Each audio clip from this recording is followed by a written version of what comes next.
सबसे बड़ी बात ये है अदिति कि ये जो पॉलिटिकल पार्टीज हैं सियासत के लिए इस बात का इस्तेमाल करती हैं, लेकिन जो अवैध तरीके से घुसे हैं वो फिर 70s में हो या 80s में हो, वो तो अवैध ही है और जबरदस्ती कब्जा किया गया। और भारत की जो नीति रही है, हमेशा लोगों के स्वागत में भारत हमेशा खड़ा रहा, जिस तरीके से एक नीति के तहत हमेशा भारत काम करता रहा है और उसे अपना धर्म मानता रहा है। लेकिन अब जो तस्वीरें मिल रही है जम्मू कश्मीर में जो हुआ है, उसके बाद सरकार को एक्शन लेना ही पड़ेगा, वो एरिया कोई भी हो। इसको दोनों तरीके से आप समझिए। एक तो डिप्लोमेटिक लिहाज से समझिए, भाई अमेरिका ने फैसला लिया ना, भारत और अमेरिका के रिश्ते कितने प्रगाढ़ हैं। आज की तारीख में आप देखिए किस तरीके के रिश्ते हैं।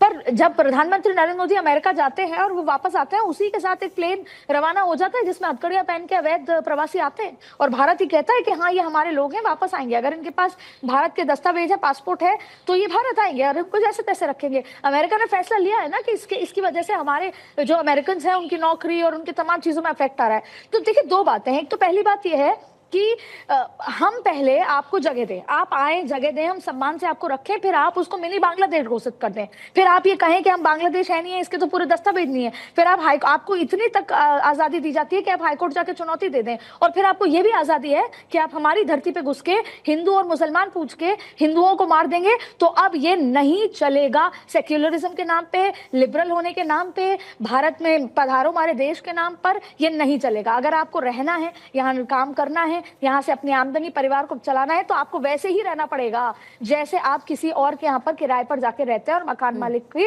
इज्जत करते हैं। क्योंकि अब जैसे बोलते हैं इनफ इज इनफ। लिबरल, लोकतंत्र और इन तमाम नाम के बीच में आप हमारे यहाँ आकर हमारी टूरिस्ट को, हमारे लोगों को आप निशाना बनाएंगे, ये नहीं चलेगा। और यही शायद सरकार कर रही है और इसे सरकार ने ना सिर्फ जम्मू कश्मीर में, पूरे देश भर में ड्राइव शुरू किया। बिल्कुल।